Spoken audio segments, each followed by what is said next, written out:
Yep. All right. Ian, thank you so much for being interviewed and helping out my class with this. So why don't you introduce yourself and explain a little bit about why I asked you to come talk to me? Yeah, my name's Ian Moffet. I'm a friend of Liam, and I'm going to teach your class how to get free healthcare in America. It's a one simple trick. Um, yeah, no, I have a story about I got shot a few years ago, uh, basically, and rather than the physical ordeals and mental ordeals with that, there was also some financial ordeals. Um, that I guess could relate directly to what you're teaching in class right now. So, Yeah, exactly, right. So we're going to talk about first we'll get the story of how you got shot because it's an incredible story. And for the record, students, you don't need to you're not required to watch that part of the lecture, but I do highly recommend it. It's a fantastic story, but then we'll go over more in depth how the insurance process worked and if that's all right with you after the initial story. All right, so let's start. Just give us some background. What was going on? How did you get shot? Tell as much or as little of that story as you want to before we get into, the the the insurance part. yeah, it was on April 18th, 19th, 2021 because it was around midnight. So I don't know exactly the moment it happened, but April 18th of 2021 it happened. I got shot by a friend who in hindsight probably had like schizophrenia. So Hmm. how much I'll delve into the story here is um, this is a really good friend of mine. I consider him close to being a brother. He had slept on my couch for a long time, um, and he there'd been a few months of him just acting a little bit weird, a little bit off, and moving around the state and whatnot, and being a little distant. Uh, Hmm. and a few about maybe a year before that event happened, uh, we went camping with a few other friends, and he got very drunk, and he started just saying random things, random crazy things. To where in hindsight we're like, oh, that was a psychotic break. But in our framework at that time, we thought, okay, he just got too drunk. Hmm. But um, so put a pinpoint in that because that's kind of integral to the story. Year later, he's moving around, acting kind of distant, doing certain things that probably aren't legal. I don't know. Um, and he eventually hits up one of my family members saying, like, I'm sorry that I assaulted you this one time. Keep in mind, like, this never happened. He never assaulted one of my family members. It would Wow. have been impossible. So Hmm. again, in hindsight, he's creating random stories in his head. Yeah. Um, that's a clear sign of psychosis. He's thinking that he's guilty of a crime he didn't even commit. Yeah. Very weird. Again, in my head, I'm like, this dude is just tripping. He took too much, whatever.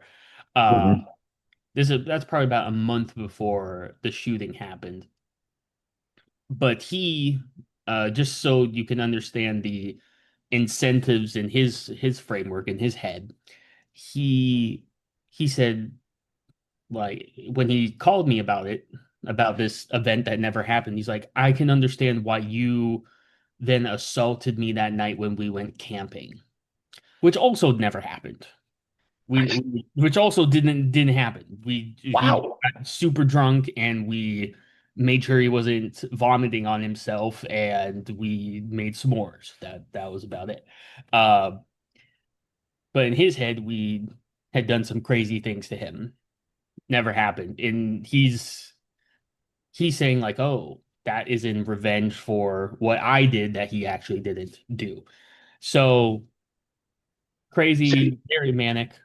so he's just making things up at this point. Yeah, it's delusion, It's Hmm. manic episodes. And again, like hindsight's 2020. Like looking back on it, I was like, man, there are all these signs, but then it's just like in the moment, it's just like he's probably super drunk or something like that. It's just Yeah. I'm not thinking about that. And eventually he's like, oh man, I must have been tripping. Hmm. And I mean, you met Tyler. Tyler was living with me at the time, Hmm. another roommate, and he like even called them before. He's like, Didn't this happen?" They're like, "No, this never happened." But then, he eventually, I think, convinces himself, at least we think convinces himself that none of this happened. And he's like, "Oh, I have to come down to your side of the state. Can I sleep on your couch for a week?" And I Hmm. let him do that. Yeah. And for that week, it's relatively normal, a little Hmm. bit distant. We're watching anime, going to bars and stuff. Then, Yeah. yeah, the final day, the final night, I get a bunch of my friends over. We're going to the bars, and we want to invite like Deedle. Hey, you want to come? Hmm. And he's just like, nah, super quiet. Hmm. And I should mention this. Earlier that day, he had asked to buy one of my roommate's guns. He didn't know my roommate at the time had this 45. He was looking at it, he was really just gawking over it. He's like, "Man, I could Hmm. sell this and do whatever." And um my roommate's like, "No, that's well, one, I'm not gonna sell it, and two is like the way you're trying to sell it is illegal, you know." Yeah. Like so no. And funny enough, that conversation they were having in the background, I was like, huh, maybe I should buy a gun. And I actually ordered a gun right at the time.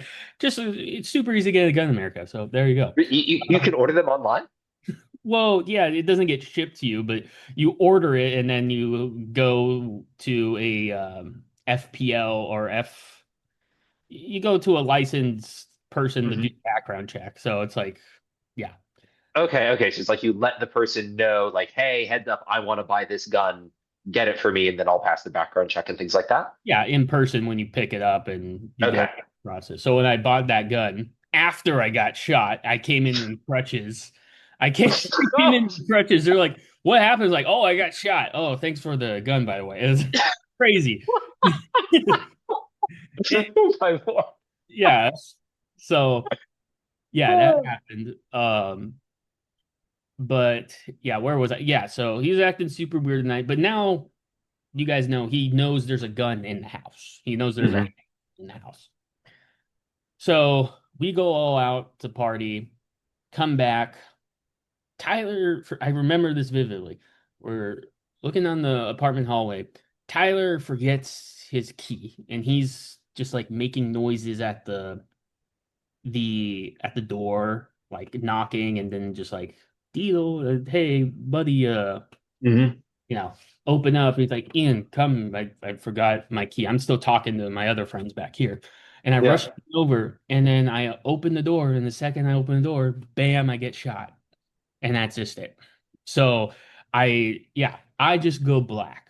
Uh, for all intents and purposes, I just go black. And um, from Tyler, his point of view, what he's told me before is like he thought it was like fireworks getting Hmm. he was again like you just don't know like you're so surprised so he's just like, Yeah. "Hey, it's midnight, what are you doing?" He thought it was like a prank, like Oh. yeah, he was like setting off fire or something, like, and I was playing into it at first, Yeah. which doesn't make sense, but in the heat of the moment none of this makes sense. So Yeah. he hears all these sounds which are gunshots being shot at him, and he's like looking around, and then when he turns back he sees I had stumble forward and I'm on the ground and there's a puddle of blood everywhere. And so that's when he was like, "Oh," and yeah, he had hit one of my other friends, just scraped him on the neck. But he had also pistol whipped that friend, and the friend thought the blood that he started to know this later was from the pistol whip, but he actually had gotten scraped also. But it wasn't very, Yikes. yeah, it wasn't. So yeah, that happened. Um, and I got shot right here in the face. Hmm. 45 hollow point, so it's not a small caliber. Hmm. And the thing is with 45s is that, oh, 40 with hollow points, it's like they're the- like this bullet was meant to like kill cougars and stuff. So uh, on impact, they'll like expand inside you. So Oh yeah. that's what they're supposed. It's not just like a full metal jacket that just like goes straight through you. It Hmm. slows down, but it expands. So I have a whole bunch of pieces that throughout the years have fallen out of me. Um, They like fallen out of you? yeah, I mean, this is the back. I don't know if you see, but this is the main exit wound Hmm. back here, but it didn't come out like that night. I mean, it came out like the main piece of it came out maybe 10 months later, and then a whole bunch of other fairly big peaches came out just over the past 3 years, just randomly. Like I like one time I was just like, oh, what's this? Like came out on this side of my face, and I just was like, what is this? And I just like picked out this huge piece of metal. I was like, oh, that's still happening. So there was just metal coming out of your skin for months after this. Years, yeah, Years after this. years after it. So yeah, and yeah, they don't take it out because they're like it's more dangerous to do that. Your body is just gonna naturally do that, or it's just gonna stay in you forever. So that's how it is. So Huh. um That's crazy. yeah. Um so yeah, I so shooting So, happened and I'm lucky. The reason why I survived was well, Tyler I love Tyler. He did some quick thinking. Um, he as opposed to other things he was thinking in his head. I won't say since this is recorded. Things he was thinking about doing in his head. He could have gone with these other things or go with get a towel and make sure Ian's alive. And he hmm. knows that, but he was seriously considering some other things related to the shooter. Yeah. So, and luckily there was a cop just a block away, and Wow. I live fairly close to the ambulance. Hmm. So it had to be definitely less than 10 minutes that Hmm. I think less than 5 minutes that everybody all the cops were there. Wow, And that's a fast response time. yeah, I was being sustained. And that's what happens. Like you can look at statistics. A lot of people survive gunshots. Hmm. Um, but the biggest like determiner of that is how fast you can just apply pressure to the wound, how fast you can get to Mm. the hospital, stuff like that. Hmm. Yeah. It's obvious, but it's like if you get shot, it's you may not die. So, Well, that's some comfort, I yeah, suppose. I guess. Um, so yeah, that happens. I wake up during the paramedics being there, and like yeah, they carry me out, and once I'm in the ambulance, I'm trying to talk to the guys in the ambulance. I'm like, hey, I'm cognizant right now. They first Hmm. they think I'm gurgling and making noises, Hmm. which apparently I was making a lot of those. Tyler says I've made noises that he's never heard a human make, and it's given him nightmares for years. But Oh, yeah, so wow. I don't even know. I don't want to replicate it. So Yeah, please don't. Please don't. yeah. But no, I eventually like I don't know coughed up and talked to the ambulance. It's like, hey, buddies, you guys, I'm completely awake and I know what just happened to me. Somehow I gathered like, hey, this guy shot me. Why did he shoot me? I don't know how I did, but I remember this conversation. And then they just start asking me like, you know where you're at, this and that. And then they're like, well, you're gonna not know where you're at very soon because I'm gonna give you a whole bunch of drugs. And and then yeah, right before we get to the hospital, uh he's like, "Do you know where you're at right now?" I'm like, "Swedish," which is like my local hospital. And he's like, "No, Harborview, which is the main hospital in Washington, like the level 5 trauma hospital. Hmm. It's where Grey's Anatomy is based, like the story is Hmm. on." And I was like, when he said Harborview, I was like, "Oh, this is bad." And then it was just like a movie. As they ushered me into like the white door and everything like went white and it just went like then my for the next close to a month, it was just all scattered memories. You Hmm. know, so um that's the story of me, yeah, getting. Yeah, I mean, it's an incredible story. Um, yeah, thank you for sharing it. I mean, that's getting shot in the face is not an experience I think a lot of people have had. I mean, I'm I very thankful don't you survived, obviously. I don't recommend it. Don't do That's just my opinion, my expert opinion. But You're expert. As someone who has been shot in the face, you don't recommend doing that. I don't, Okay, okay. I hope that students, I hope you're listening to this. Don't get shot in the face. It's not recommended.